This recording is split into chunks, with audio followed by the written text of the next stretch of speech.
dia a todos, sejam bem-vindos. Para dar início a mais uma tarefa da casa, um estudo, reflexão, vamos fazer a leitura da folhinha entregue à porta.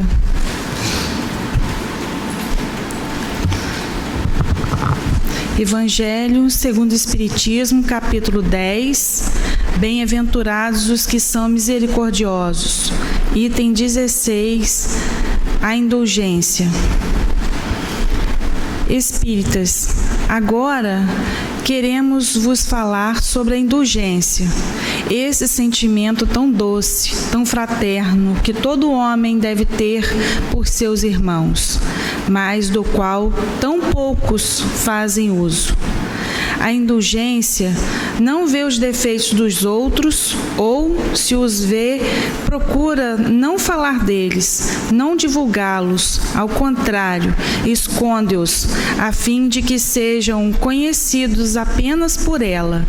E se a malevolência o descobre, tem sempre uma desculpa pronta para amenizá-los, ou seja, uma desculpa plausível, séria, e não daquelas que, com a aparência de atenuar a falta, a fazem ressaltar com perfídia e astúcia. A indulgência jamais se ocupa com os maus atos dos outros, a menos que isso seja para prestar um serviço. Porém, mesmo assim, ela tem o cuidado de atenuá-los tanto quanto seja possível. Não faz observações que possam chocar, não traz censura em seus lábios, apenas conselhos, e a maior parte das vezes discretos. Quando criticais alguém, que conclusão pode ter tirada das vossas palavras? A de que vós, que o reprovais, não fizeste o que foi por motivo da vossa reprovação, e de que sois melhor do que o culpado. Homens, quando julgareis vossos próprios corações, vossos próprios pensamentos, vossos próprios atos, sem vos preocupardes com o que fazem com os vossos irmãos? Quando tereis olhares severos somente para vós mesmos? Sede, portanto, rigorosos convosco e indulgentes com os outros.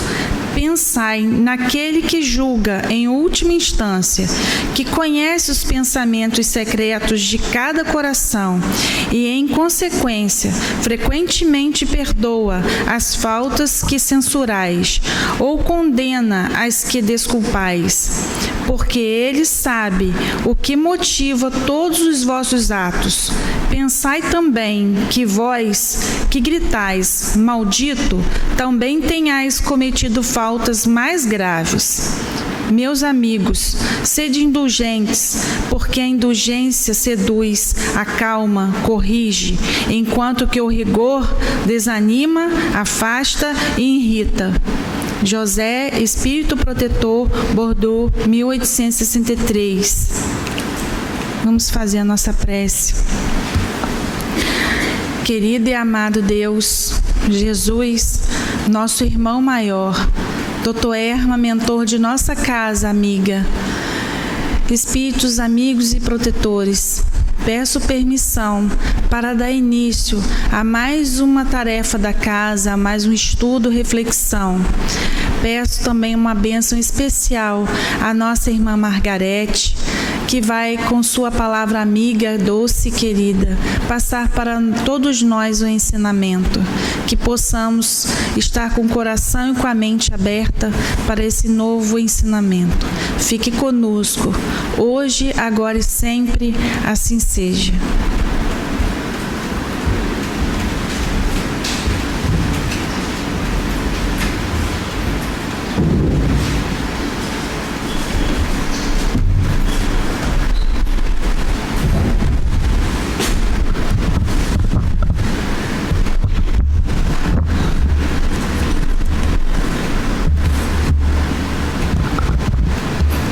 Olá, bom dia.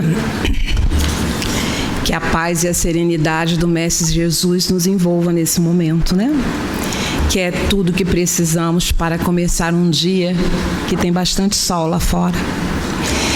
Nós estamos, conforme foi lido, no capítulo 10 do Evangelho segundo o Espiritismo, e o capítulo 10 diz que bem-aventurados os que são misericordiosos. Bem-aventurados são os abençoados. Aquele que exerce a misericórdia é um bem-abençoado, né? É um muito abençoado, é um bem-aventurado. Estamos no item 16 e o item 16 intitula-se A Indulgência. E conforme foi dito, é uma comunicação de José,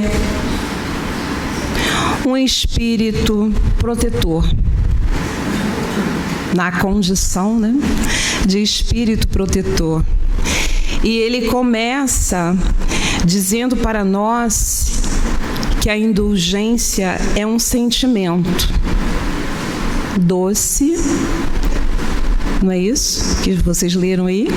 Um sentimento doce e fraterno.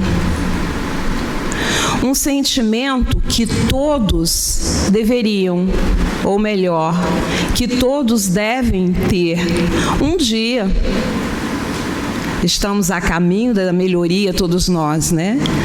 Então, a indulgência é uma conquista. Mas é uma conquista que requer de nós, como todas as virtudes, requer de nós um esforço muito grande, né? Para desenvolvermos esse sentimento. Esse sentimento, a indulgência, é o braço direito do perdão. Ninguém é capaz de perdoar se não conhecer a indulgência. E por que isso, né? O que seria, que sentimento seria esse? Para a gente começar a refletir, tem uma breve história real que já foi contada por várias pessoas, e eu trouxe essa história contada por José Raul Teixeira. E começa assim: em um domingo de calor, Benedita Fernandes, a abnegada fundadora da Associação de Senhoras Espíritas Cristãs de Araçatuba, no estado de São Paulo, foi convidada para uma reunião de damas consagradas à caridade para exame de vários problemas ligados à assistência. E porque se dedicava particularmente aos obsidiados e doentes mentais, ela não pôde esquivar-se, ou seja, declinar do convite, e teve que comparecer a essa reunião. Mas a presença dessa missionária causava incômodo. Era um domingo de imenso calor, muito calor. E Benedita, eu acho que vocês já ouviram essa história aqui, ostentava um casaco muito quente. Um casaco, inclusive, assim contam, que tinha sido doado para o bazar da assistência. E ela estava com aquele casaco. Muito bonito, por sinal, porém inapropriado para um dia de calor. E Benedita suava por todos os poros. E as pessoas que já estavam normalmente se incomodavam com a presença dela, encontraram naquela situação um motivo para a crítica, né? Uma dizia mania, outra dizia: de tanto lidar com malucos, a pobre espírita enlouqueceu.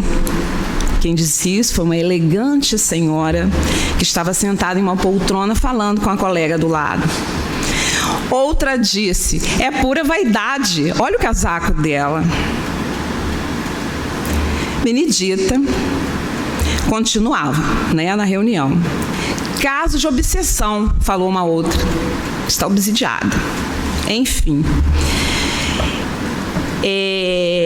Benedita percebia e continuava fazendo o que ela foi para fazer naquela reunião, falando, opinando, embora não fosse muito levado em consideração, mas fazendo a parte que lhe cabia e que ela tinha consciência através, da espiritualidade, inclusive, que era a parte que lhe cabia naquele momento.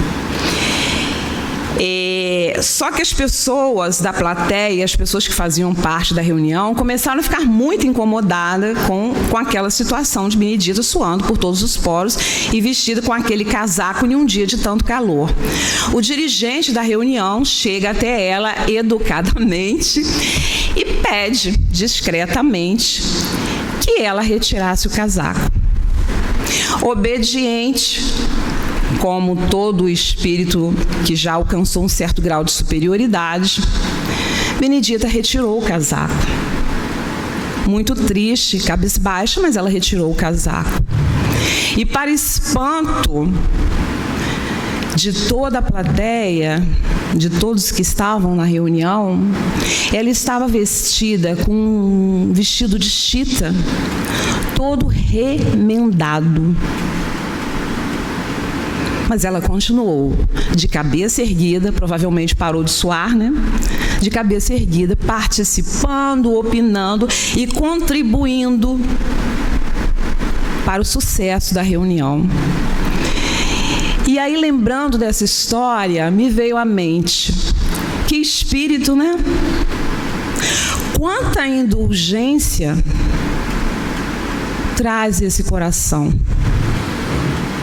Qualquer um de nós se sentindo excluído em um ambiente, ou melhor, me desculpe, não todos nós, existem pessoas em um grau de superioridade maior, mas me incluindo, quando a gente se sente excluído em determinadas situações, o primeiro sentimento que nos vem é de revolta.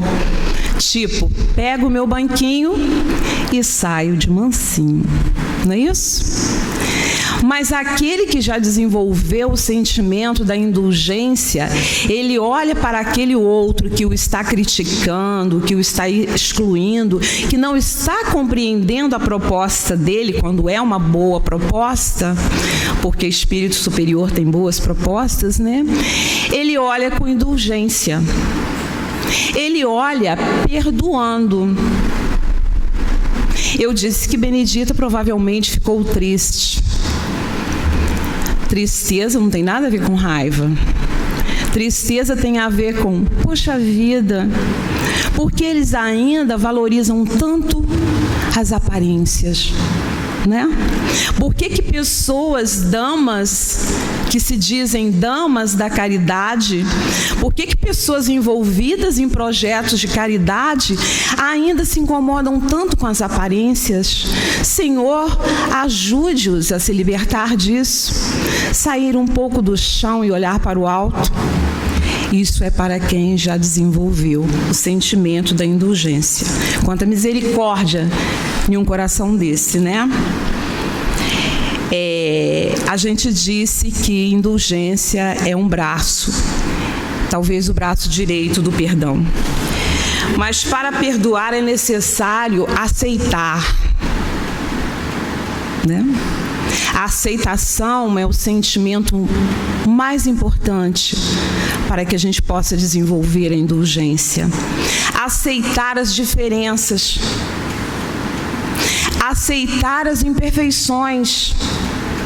E por que precisamos aceitar as imperfeições? Porque todos nós as temos, em menor ou menor grau, todos nós somos imperfeitos, não é? Então, se a gente não aceita a imperfeição do outro, se nós nos sentimos no direito de estar apontando o erro do outro, nós podemos estar exercendo qualquer sentimento, menos a misericórdia. Consequentemente, nós não sabemos o que é indulgência, né? Então é preciso saber perdoar, porque nós estamos aqui para aprender. Porque todo imperfeito tem pontos para aprender, seja em uma situação, seja em outra. Estamos aqui também para aprender, claro, né? Para perdoar, para aprender principalmente a não julgar, né? Primeiramente, porque nós precisamos aprender a não julgar? Primeiramente, porque Deus não nos deu esse direito. Deus não concedeu a nenhum ser humano o direito de julgar. Ponto. É a primeira situação. Segundo, porque nós não conhecemos a história do outro. Ainda que Deus permitisse que nós julgássemos, seria muito complexo. Porque nós não conhecemos a história do outro, nós não sabemos o que o levou a portar-se de determinada maneira, nós não sabemos o que o levou a agir de determinada forma, nós não conhecemos os valores que são consolidados nas pessoas e que as fazem ser quem são. Ao olhar para a Benedita, olharam a aparência dela, né? E provavelmente, para quem está ligado ao mundo da matéria, não viu como uma aparência boa. Quantas vezes nós recebemos, por exemplo, em uma sala de aula, um evangelizando, ou quem é professor, um aluno, ou quem é médico, um paciente, ou alguém que bate no portão da nossa casa pedindo um copo d'água. E nós julgamos pela aparência, né? E aí nós nos achamos, né, com um poder tão grande que nós olhamos e selecionamos as pessoas. Selecionamos os que têm competências e habilidades para fazer determinadas coisas, para ser determinadas coisas, como se os nossos olhos dessem conta de ver as pessoas por dentro. Isso não é para qualquer um. Com certeza não é para qualquer um. E aí nós caímos em um erro muito grave. Nós olhamos para o outro, nós avaliamos o outro, mas nós não aprendemos a olhar com rigor, com muito rigor, para nós mesmos. O olhar rigoroso, ele tem que ser voltado para nós. Porque tudo que nos incomoda no outro é reflexo, é projeção dos nossos próprios defeitos, das nossas próprias imperfeições. E nós não queremos saber disso. Então nós gastamos o nosso tempo, que é precioso, olhando para o outro, de tanto medo, de tanta fraqueza, de tanta falta de coragem, de olhar para nós mesmos, né? De nos enfrentarmos, vamos assim dizer. Por isso, Jesus, naquela passagem da mulher adúltera, que todos nós conhecemos, creio eu, ele disse: aquele que não tiver pecados, atire a primeira pedra. Não foi assim que ele disse? Trazendo naquele momento para aquela leva de pessoas, inclusive autoridades, né, que se achavam no direito de julgar e condenar aquela mulher, porque não a aceitavam, trazendo para eles um elemento para reflexão. Olha, pensa, quem são vocês? E em que vocês se consideram melhores que essa mulher adúltera? Essa mulher é adúltera, então ela adulterou alguma coisa, ela transgrediu a lei. E vocês? Nunca fizeram nada que adulterassem a lei? Se consideram no direito de apedrejá-la? Tem alguém aqui que está em condição de fazer isso? Ou seja, tem alguém perfeito? Se tem, julguem, condenem, atirem a primeira pedra. E aí, todos foram saindo de mansinho, a começar pelos mais velhos, né? Mas todos saíram. E aí a mulher, quando fica sozinha com Jesus, né? Resumindo, ela pergunta: o que eu faço? E Jesus diz: vá, e não peques mais, ou seja, não adultere mais, trabalha, se esforça para combater em você suas imperfeições, porque eles têm, mas você também. É o que a gente precisa pensar muito. Nós, falando, né, do que o Espírito José coloca nesse item 16, no tema indulgência, quando ele fala da rigorosidade que nós temos que ter para conosco e um pouco mais de brandura na avaliação do outro, ele fala da indulgência. Ele está falando do combate íntimo, que não deve ser com o outro, deve ser conosco, que é o bom combate, como Paulo, né, disse. É o bom combate, é a minha luta diária para que eu me melhore, inclusive para que eu pare de olhar o outro com maus olhos. Quando eu era criança, eu e minhas histórias, né? Daqui a pouco vocês sabem da minha biografia. Às vezes eu estava lá brincando, sempre muito desatenta com as questões ao meu redor, e não é nenhuma virtude isso, mas eu sempre fui muito desatenta mesmo, atrapalhada. Às vezes eu olhava e via uma pessoa olhando para mim de olhos fixos, uma pessoa ou outra. Eu tinha uma pessoa em casa que... Tinha uma pessoa na minha casa que ajudava a minha mãe a cuidar de nós. E essa pessoa normalmente falava assim: Margarete, vem cá, entra, senta, vai lá para dentro. Aí eu: mas por quê? Mas eu quero ficar aqui, eu quero ficar no portão, eu quero brincar na calçada, não sei o quê. Aí, vez por outra, eu havia dizendo para minha mãe: olha só, eu não gosto dos olhos de fulana quando ela olha para Margarete. Aí mamãe perguntava: mas por quê? Você não percebe? Ela está colocando mal olhado na menina. Eu achava tão engraçado aquilo. Isso é mal olhado. Daqui a pouco tem que levar essa menina para rezar. Eu corria, falava assim: tem mal.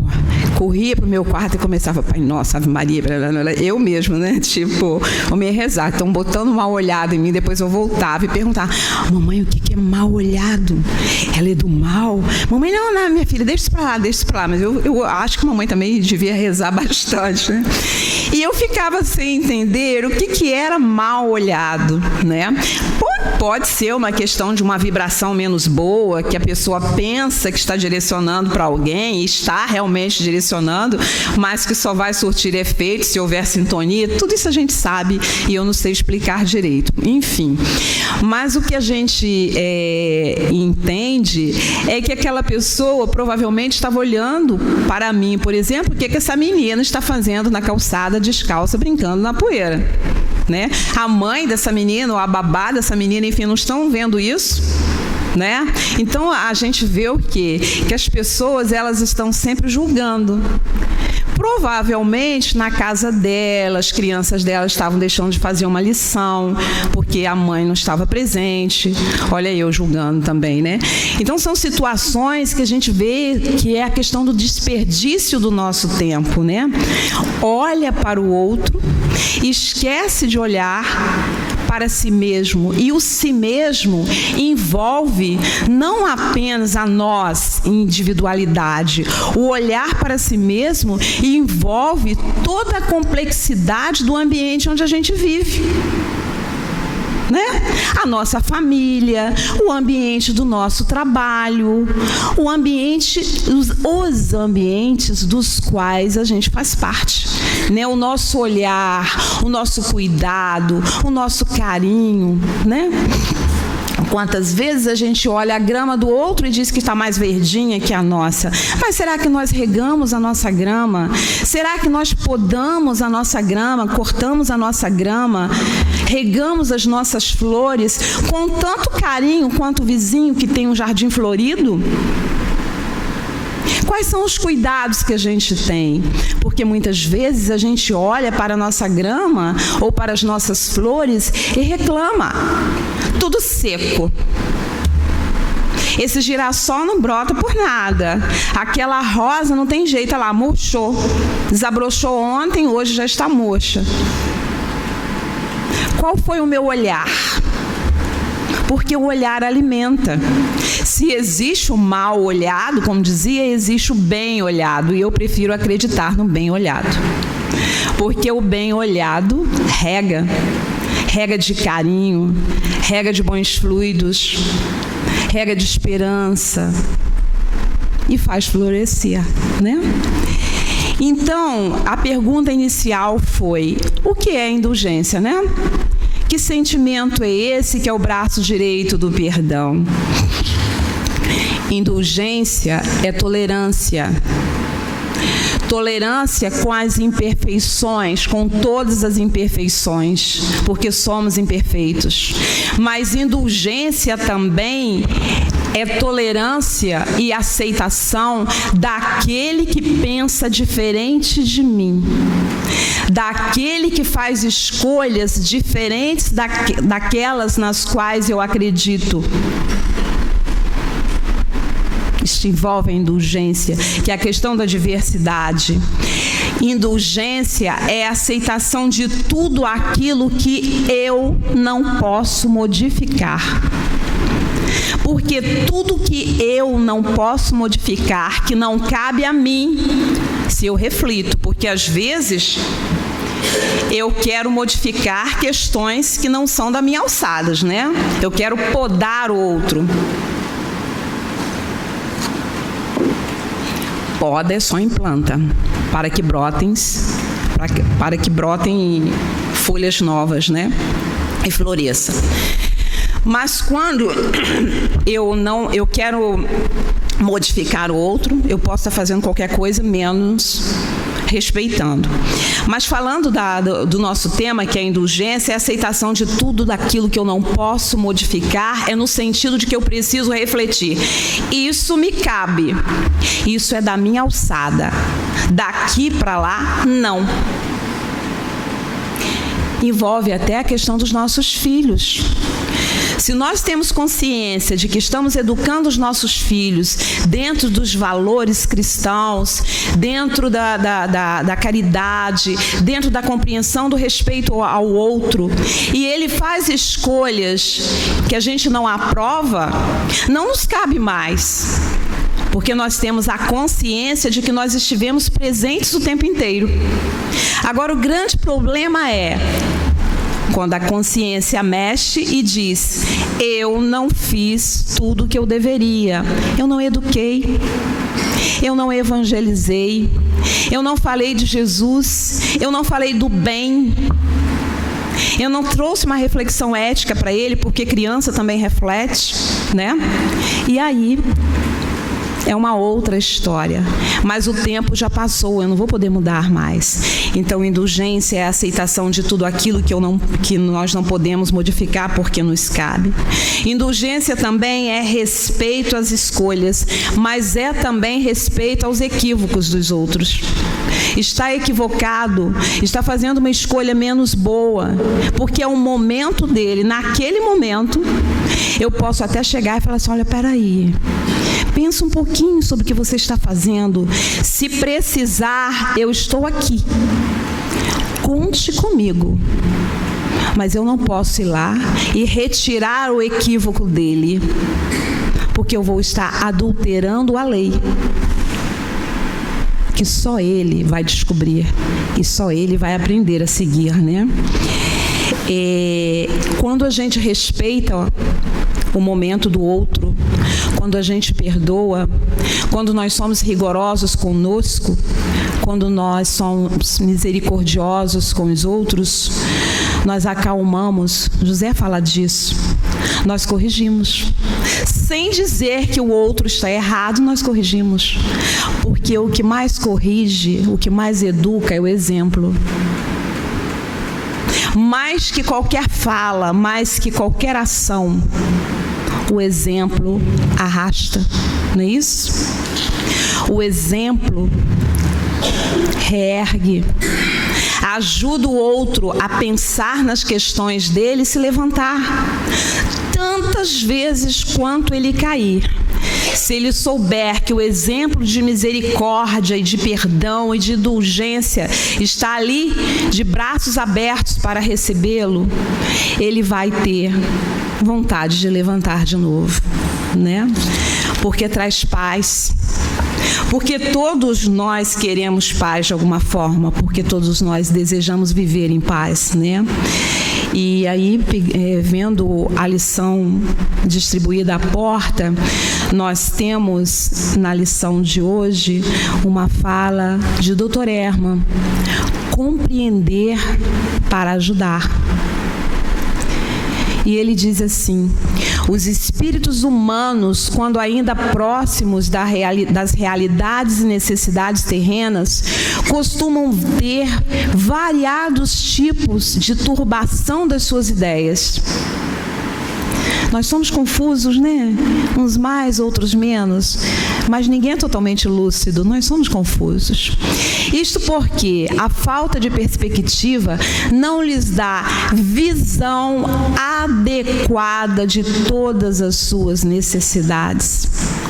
Com relação às criaturas a quem falta essa visão global, devemos ter para com elas um pensamento de paz e de compreensão, uma vez que a falta do entendimento decorre da falta de observação de tudo o que se vive, de tudo que se pratica, de tudo aquilo que se sente.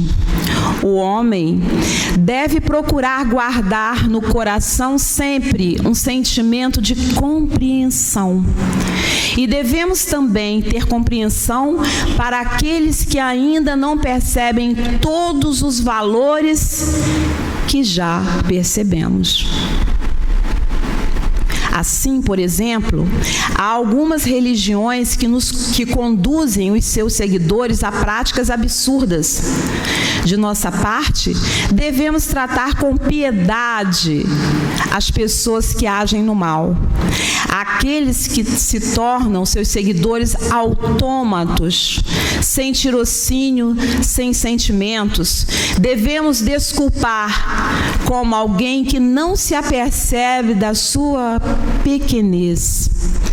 Aos que ainda fazem sequazes em vez de crentes, devemos dar o tratamento dispensado àqueles próximos da piedade. Guardemos a noção da grandeza que a doutrina espírita nos dá. Guardemos a noção do tamanho do Cristo que somos capazes de apreender. O que é apreender? Só para finalizar, apreender é pegar as informações que nós temos e trazer para nós, assimilar, vivenciar. Dr. Herman nos aconselha isso. Ter a certeza de que o espírito imortal cresce para Deus. Esse, o grande objetivo dos nossos estudos, o grande objetivo das nossas tarefas. Quando a gente, por exemplo, num momento como esse, está refletindo sobre indulgência, quem sou eu para explicar para vocês o que é indulgência? Nós estamos aqui na tarefa de juntos refletirmos sobre a necessidade de aprendermos essa virtude. Que o Cristo nos permita desenvolver esperança de que um dia a nossa pequenez vai diminuir, porque nós fomos criados para crescer, para combater as nossas imperfeições. Não sei se um dia chegaremos a ser perfeitos e puros, mas com certeza seremos melhores a cada dia se estivermos no esforço. Que Deus abençoe a todos, que assim possa ser. Graças a Deus.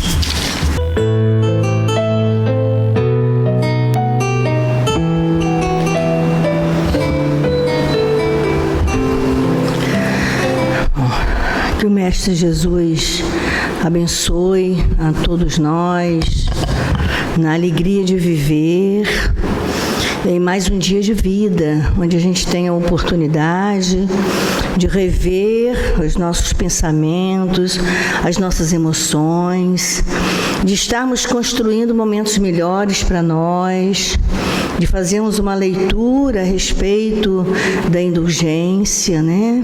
Reconhecer o estágio evolutivo do outro e reconhecer também o nosso estágio evolutivo.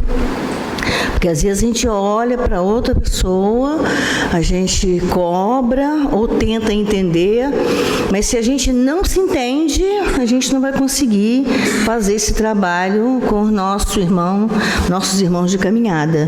E às vezes, a maioria delas é no próprio ambiente do lar, né? Porque no lar, a consanguinidade, ela cobra, ela exige de nós paciência, exige de nós equilíbrio, companheirismo, oportunidade, recomeço. E nós temos uma dificuldade grande, né, quando a gente está na consanguinidade, que às vezes não nos entendem. Mas será que a gente também entende o outro nas suas diferenças e dificuldades? Porque nós queremos só o nosso bem-estar. E o companheiro de caminhada, e os filhos, né, os netos, o sogro e a sogra que vão chegando, genro e nora, não é? A família vai se ampliando e a gente está ali exatamente para a gente reconhecer, lembrando que o não, por exemplo, o limite que a gente dá ao outro é muito importante, faz parte dos relacionamentos o limite, né? Porque as pessoas acham que está tudo certo, ou você só gosta de mim, ou só me acolhe, porque tem que fazer tudo que eu quero, do jeito que eu quero. Não funciona desse jeito, né? Existe um companheirismo, uma cumplicidade, existe a indulgência, para que a gente possa, assim, elaborar o dia seguinte, né, a vida de uma maneira mais equilibrada. Todos nós reencarnamos para vencer as dificuldades. Nós não reencarnamos para o fracasso. O Pai Maior não faz isso conosco. Se a gente não dá conta das situações que se apresentam, é porque nós verdadeiramente não nos integramos ao trabalho e à necessidade de identificar o que está faltando fazer, né? Uma coisa muito interessante que a gente tem dificuldade, né? O melindre, né? O melindre, o orgulho, que é muito, muito forte na gente. E às vezes a gente perde a oportunidade de fazer amigos, não é? Daquelas pessoas difíceis, porque o orgulho não deixa aproximar. Tem as famílias, os pais com os filhos, por exemplo. Quantos pais e filhos não se compreendem? Tem aqueles que nem se falam, né? Então a gente, nesse meio todo, imagina nós, que temos um conhecimento da doutrina, que pede que a gente esteja mais próximo, que dê oportunidade aos outros, não é? Oportunidade com limite, com carinho, com determinação, mas que cada um faça a sua parte, né? Nesse conúbio afetivo do lar, por exemplo. Isso, quando nós conseguimos esse equilíbrio no lar, de compreender, saber calar todas as vezes que pudermos, né? É uma fala de doutor Erma: cale-se todas as vezes que puderes. Mas é um calar tranquilo, dando espaço para o outro resolver as próprias questões e lá na frente elaborar esse assunto de uma maneira mais equilibrada. Porque às vezes no calor da discussão a gente fala coisas que a gente não quer falar, depois o arrependimento vem, o orgulho não deixa a gente pedir desculpas, uma série de questões. Então, se eu for falar que eu sei que eu vou falar bobagem, né? Eu vou recuar, como diz o doutor Erma, cale-se todas as vezes que puderes. Recua, analisa, reflete, depois volta ao assunto de uma maneira mais controlada. Mas nós temos uma impulsividade muito grande, né? Agora, então, com as redes sociais, a gente vê fulano está zangado com ciclano, bloqueia. Daqui a pouco melhora, pensa de novo, desbloqueia. Isso, né? Vai mostrando pra gente a infantilidade da gente em lidar com as situações. Porque quando a gente está no momento do equilíbrio, puxa vida, fulano falou uma coisa que eu não gostei, eu fiz qualquer coisa, eu vou recuar, mas não precisa bloquear bloqueia, desbloqueia. Se bloqueou, bloqueia logo. Porque fica naquele jogo, um jogo de ciranda, mostrando a descompensação da gente. Não é? Uma coisa descompensada. Porque eu paro, recuo. Tá, não vou mandar resposta agora, não vou mandar nada recadinho, nada daquele símbolozinho de mãozinha orando, nem de beijinho, nada disso. Estou chateada com fulano, né? Depois eu vou refletir e recomeço ali novamente essa comunicação naturalmente, sem aqueles impulsos grosseiros, né? Aí desbloqueia, bloqueia, não sei o que, daqui a pouco bloqueia. Aí vira uma coisa chata, mostrando a gente que a gente ainda não está, né, naquele controle diante das adversidades. E às vezes é por coisa boba, porque fulano falou uma coisa que eu não gostei. E às vezes a gente não está no momento tão bom, né? E às vezes a gente também não tem essa vigilância e escapa umas coisas feias, que a gente ainda faz isso. Mas reconhecer, né, é ter autoridade moral. Reconhecer a parte da gente que a gente erra. A gente dá umas escorregadas, logicamente, que você vai errar sempre, do mesmo jeito, sempre aquilo ali é chato demais, né? Mas quando a gente erra, erros que a gente nem identificava que fazia, é uma outra situação. Então, que a gente possa ter esse controle, esse equilíbrio, e o coração mais sereno. É tão bom quando a gente está com o coração mais sereno. É tão bom quando a gente deixa falar o mais tolo, como diz a irmã Rosália no Evangelho, ela fala lá, quando aquelas pessoas que falam tudo, que tem umas falas assim, eu não levo desaforo para casa. Tem umas histórias assim, tem uma história que, né, que a gente até já fez isso, e a gente hoje, né, educados à luz da doutrina, a gente já não faz mais isso. A irmã Rosália, no texto do Evangelho, ela fala assim, meus filhos, né? Ela fala da qualidade material e da qualidade moral. Então ela fala assim, deixa falar o mais tolo. Aquele que está falando muito, reclamando muito, está falando mal da vida dos outros, é um tolo, é um espírito tolo. Porque ele vai ter que dar conta de tudo aquilo que ele falou. O que sai da boca, né? Está lá no Evangelho também. Então, você está querendo falar muito, deixa falar. Ouça, pronto, acabou. Pontua e siga em frente, sigamos em frente. Para a nossa estrutura, né, equilibrada, tranquila, recorrendo à prece. E aí a gente vai caminhando, né, com mais seriedade, com mais serenidade, com mais controle de nós mesmos. E aí, consequentemente, adoecemos menos. Porque qualquer dificuldade que a gente tem, né, nós somos esses causadores aí. O que a emoção traz e o que o pensamento traz, a gente joga no corpo biológico. Nosso corpo biológico recebe, né, a energia boa ou menos boa dos nossos pensamentos e sentimentos, né? Então é bom trabalhar mágoa, melindre, ódio, raiva e essas coisas que a gente ainda de vez em quando dá umas escapadas, porque a primeira pessoa que vai receber esses recursos e que vai ficar mal, né, vai se prejudicar, somos nós mesmos. Então vamos trabalhar isso.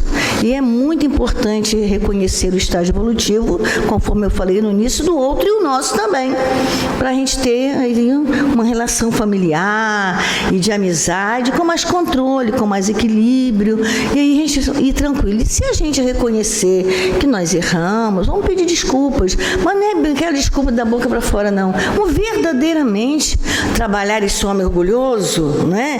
E reconhecer verdadeiramente, porque se tem sentimento e desejo verdadeiro, a gente fica tranquilo na fala, sem problema, sem medo, sem preocupação, e o outro viu que eu falei, depois eu fui pedir desculpa. Peça mesmo, reconhece, peça, porque vale a pena. Isso é terapêutico, é saudável, né? Vamos fazer a nossa prece. Senhor Jesus, nosso mestre querido e amado, Senhor de nossas vidas e de nossos corações. Nós buscamos o Teu coração pedindo que nos abençoe, que nos oriente, que direcione os nossos pensamentos para o bem, pelo bem, na construção contigo de ajudar os companheiros, Senhor Jesus. Fortalece-nos para que tenhamos a coragem verdadeira, a coragem moral do autoenfrentamento e de estarmos enfrentando verdadeiramente as dificuldades que se apresentam, aparando as arestas, reparando aquilo que a gente sabe, que já entendeu, que precisamos fazer e que é de nossa responsabilidade, o exemplo, por exemplo, né? Que a gente possa estar verdadeiramente ligados ao Teu coração, sentindo as benesses do Teu amor, e assim a calma, a mansuetude, o equilíbrio vai nos permitindo estarmos atentos, serenos, dando a oportunidade não ao outro, na realidade, mas a nós mesmos. Gacha Deus, gacha Jesus de Maria, que a paz desta hora envolva o coração de vós me cheje, e que toda dificuldade que vós me cheje estiver experimentando nesta hora, que toda dor e todo medo possa encontrar nesta hora, através do Evangelho de Nosso Senhor, a força e a coragem para caminhar com mais de equilíbrio os desafios da vida, porque assim, na experiência, que a gente vai melhorando, que a gente vai caminhando e que a gente vai ajudando os irmãos, com paciência, com equilíbrio, dando oportunidade, principalmente na família, para que a família esteja mais unida, porque a união da família do lar faz a união da família espírita, da família religiosa, da família que busca Nosso Senhor como roteiro para se errar menos na vida. Que Nosso Senhor possa abençoar o lar de vós me cheje, que o lar de vós me cheje receba a ternura, a mansuetude do nosso mestre querido, e que os corações ligados aos corações de vós me cheje receba também a bênção neste momento, e vós me cheje tenha certeza absoluta que não estão sozinhos, principalmente na hora de dificuldade, principalmente que todos os coração ligado a todos nós que necessita de ajuda, que vós mexer possa pensar agora, possa pensar nos caburecos que estão de necessidade, para que possa receber a paz e este fluido de cura nessa hora envolvendo os corações em necessidade, onde estiver, que Nosso Senhor toma conta de tudo, Nosso Senhor sabe tudo, Nosso Senhor sabe das necessidades e Nosso Senhor sabe para onde o coraçãozinho de vós me cheje vai direcionar esse sentimento, vai direcionar pelo pensamento essa rogativa para acolhimento e socorro daqueles que estão perdidos, que estão desequilibrados, que estão ligados aos vícios, que estão fazendo a família sofrer, porque eles mesmos estão sofrendo. Que possa então cada um receber as bênçãos maiores e ter certeza de que a paz existe, de que o amor de Nosso Senhor é verdadeiro, essência pura, e que todos sejam abençoados, protegidos e sustentados, para que o ambiente do lar de vós me seja, o ambiente de trabalho, seja em harmonia e seja em paz. Graças a Deus, graças a Jesus e Maria, graças ao nosso Mestre querido, nosso Mestre Jesus, nosso irmão, que Ele proteja todos. Que assim seja, meus filhos. Muita paz, muito amor no coração, muita esperança de viver em harmonia.